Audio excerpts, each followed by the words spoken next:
Ia adalah salah satu dari 500 orang paling berpengaruh di dunia.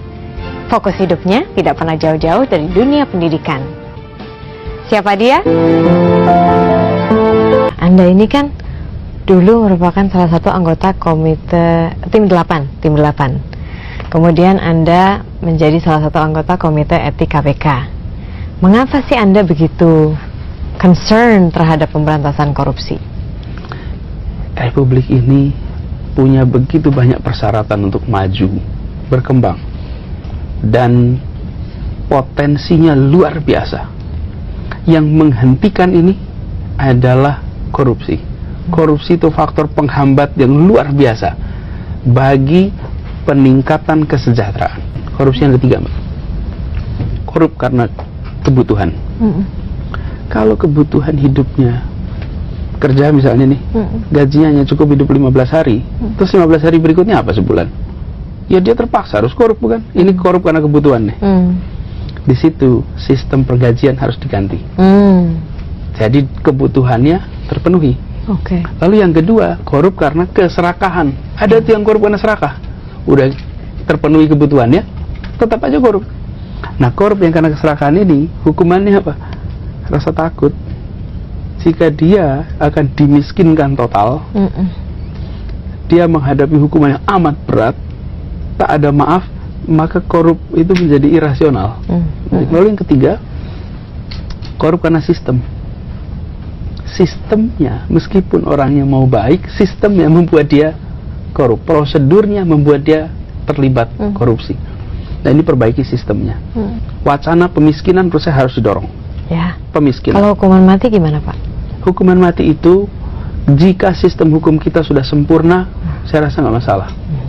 Tapi masalahnya hukum kita ini sering tidak, manusia itu nggak bisa sempurna. Bila ternyata terjadi kekeliruan, bagaimana mengembalikan nyawa yang sudah tiada itu? Dan begitu mereka dimiskinkan, hartanya diambil alih untuk negara, nanti biar para ahli hukum yang memikirkan klausulnya. Tetapi sebagai pilihan, sebagai sikap bangsa ini harus tegas. Dan di situ menurut saya tak ada ampun untuk mereka.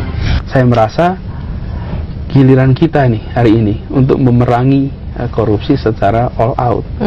Dan itu harus dibangunnya sebenarnya dari rumah. Maksudnya? Menurut saya integritas itu harus dikembali menjadi tonggak utama. Dan itu mulainya di mana? Di rumah. Caranya menumbuhkan orang integritas. Tua adalah pendidik terpenting untuk integritas. Saya selalu menganjurkan bagi ibu-ibu, bapak-bapak, bilangin sama anaknya, tolong kamu jangan mencuri ya. Ibumu tidak melahirkan pencuri, dan ibumu nggak melahirkan koruptor. Jangan sekali-sekali kalian korup. Berapa yang memberikan pesan kepada anaknya? Garisnya jelas. Ambil pilihan karir apapun juga, tapi tolong satu saja, jangan mencuri. Itu aja cukup. Jadi pesan itu dari rumah, bukan pesan ini kita mencoba di universitas. Sebetulnya kan harusnya dari rumah tuh. Biarkan setiap kali kita bertindak, berbuat, ingat ibu kita. Ada anak yang tega untuk bilang sama ibunya, Bu, saya jadi pencuri. Rahim ibumu tidak dipakai untuk lewatnya seorang calon koruptor. Hari ini kita masih tidak menganggap ini sebagai masalah penting. Kita masih bilang pokoknya cari karir, bahkan yang menjadi masalah untuk bisa lulus, orang tua ikut beli ujian, orang tua ikut, kan itu dari rumah, bukan? Bagaimana berharap anak-anak ini menjadi champion untuk anti korupsi ketika dia menyaksikan di rumah justru menghalalkan segala cara. Inilah menurut saya kunci kalau kita mau memperbaiki